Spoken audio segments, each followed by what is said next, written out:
Assalamualaikum and good day to each and everyone. I am Sultan Emihiya and this is my report, the continuation of volleyball attack. So, diniscuss sa atin ni Marohom ang pantungkol sa introduction ng volleyball attire at yung una at pangalawang volleyball attire, which is ang una ay shirts at ang pangalawa naman ay short. So, ang di-discuss natin sa ngayon ay yung other types pa ng volleyball attire. So, number 3 is socks. It is recommended that athletes wear socks to help absorb the foot moisture during activity because of the continuous stop and go action in volleyball. Socks may help to prevent blisters. So, ang socks ay, o ang medyas ay napakaliit na bagay pero napakalaga. Dapat ang medyas ay absorbent, sumisipsip ng pawis, at nakakatulong ang medyas sa grip sa loob ng sapatos at binabawasan ang friction. So, importante ang medyas dahil sa paulit-ulit na galaw is nagkakaroon ng friction sa paa. Kung wala ang socks or ang medyas, madaling magkaroon ng paltos o blisters sa paa. Kaya ang socks or ang medyas ay para sa safety and or comfort and protection. Next is shoes. It is recommended that athletes wear shoes that are specifically designed for volleyball. It is important to have shoes with cushion insole, arch support, and heel support. High tops are acceptable. So, sa shoes naman ay may specifically design. Una is cushion insoles para sa shock absorption.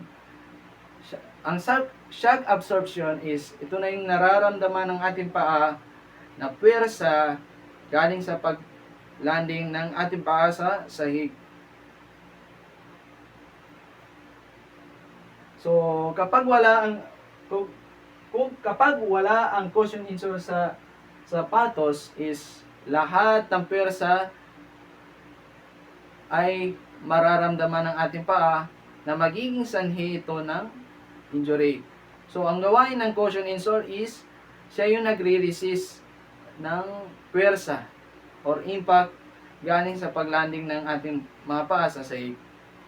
So, ang arch support naman ay suporta sa gitna ng paa at ang heel support naman ay para sa balanse.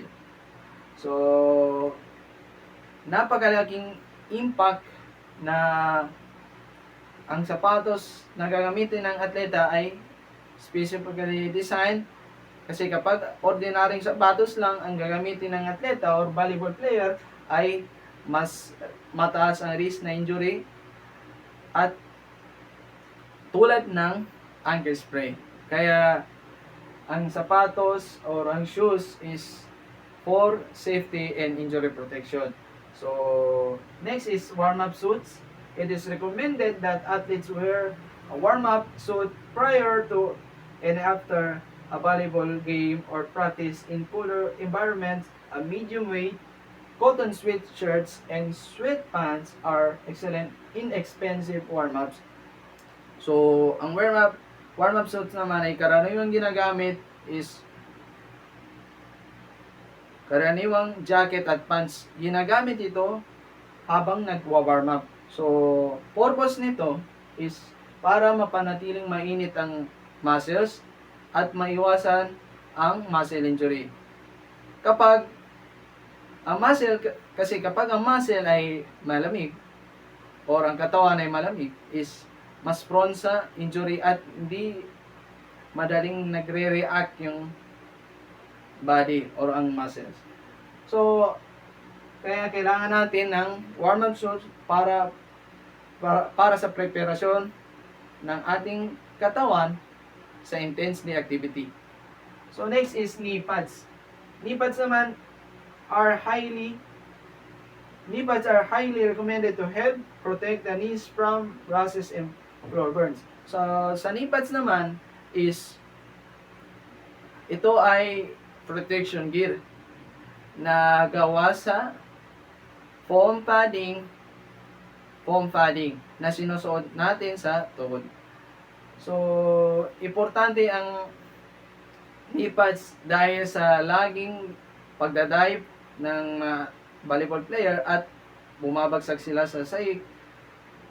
Kaya, importante ito para maiwasan yung mga injury gaya ng bruises and floor burns.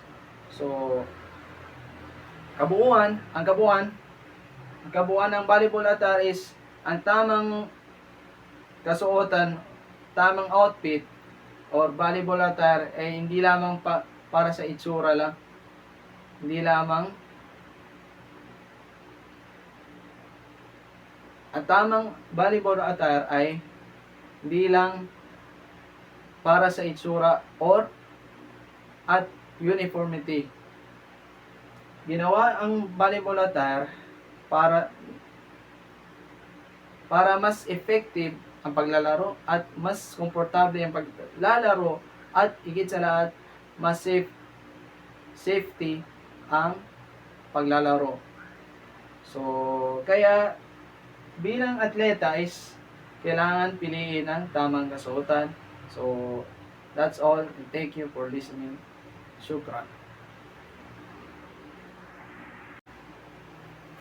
Sa kabuuan, ang tamang volleyball attire ay hindi lang para sa itsura o uniformity. Ito ay mahalaga para sa mas magandang performance at mas komportable na paglalaro at mas ligtas, higit sa lahat, mas ligtas sa paglalaro.